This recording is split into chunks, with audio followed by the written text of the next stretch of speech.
Hi friend, तर मी यशताई official या चॅनलवरती सगळ्यांचं स्वागत करते। तर आजची रेसिपी आहे आपली ओल्या नारळाची खीर करायची आहे। तर खीर बघा किती सुंदर दिसत आहे, एकदम जबरदस्त होणार आहे खायला खीर। आणि नारळी पौर्णिमा सुद्धा जवळ आलेली आहे, तर आपण बनवूया खीर। आणि रेसिपी तुम्ही पूर्ण पहा, व्हिडिओ कंटिन्यू करा। तर एक नारळ घेतलेला आहे बघा मी आणि फोडून घेतलाय। आता खीर तर करायला सोपी आहे आणि पटकन सुद्धा रेसिपी होऊन जाणार आहे आपली ओल्या नारळाच्या खीरीची। पण यातलं खोबरं साईडला करणं खूप अवघड आहे माझ्यासाठी तर। पण चला आता काढावं तर लागेल खोबरं, यातलं खीर बनवायची आहे म्हटल्यावर। तर पहा, अशा पद्धतीने खोबरं तुकडे तुकडे करून निघालेलं आहे साईडला। आता खोबरं आपल्याला खिसणीवरती खिसून घ्यायचं आहे, किंवा मिक्सरमध्ये बारीक केलं तरी चालेल। पण मिक्सरमध्ये जास्त बारीक होतं म्हणून खिसणीने खिसून घ्यायचं आहे, जेणेकरून खीर पण खायला छान लागणार आहे। आता नारळाचा खीस तयार झालेला आहे, बघू शकता। तर असे जरा लांबके खीस पडले ना नारळाचे, लांबके लांबके तुकडे, तर खाताना दाताखाली आल्यावरती छान लागतात, म्हणून अशा पद्धतीने खिसून घेतलेलं आहे मी। तर इथं दूधसुद्धा गरम करून ठेवलेलं आहे, म्हणजे ठेवलं होतं तापत दूध मी। दूध मस्त गरम झालेलं आहे।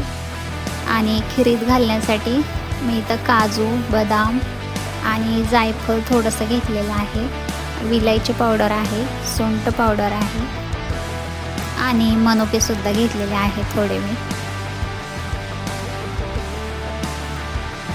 बघू शकता। आणि ही मिल्क पावडर आहे, मिल्क पावडर वापरायचीच आहे आपल्याला। मिल्क पावडरने अतिशय सुंदर होणार आहे खीर, खायला एकदम खमंग लागणार आहे। तर ह्या पावडरमध्ये आपल्याला थोडंसं गरम दूध टाकून घ्यायचं आहे आणि दुधामध्ये पावडर चांगली मिक्स करून घ्यायची, जेणेकरून त्याच्या गाठी राहणार नाहीत। अशा पद्धतीने मिक्स करून घ्यायचं।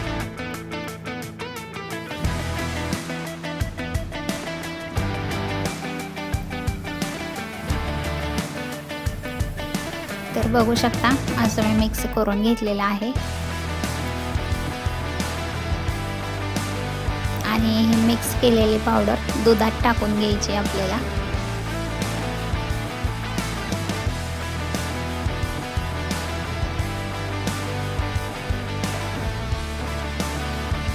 आता दुधामध्ये खोबरं टाकून घेतले मी, म्हणजे खिसलेलं खोबरं जे होतं ते टाकून घेतलेलं आहे आणि मिक्स करून घ्यायचं आहे।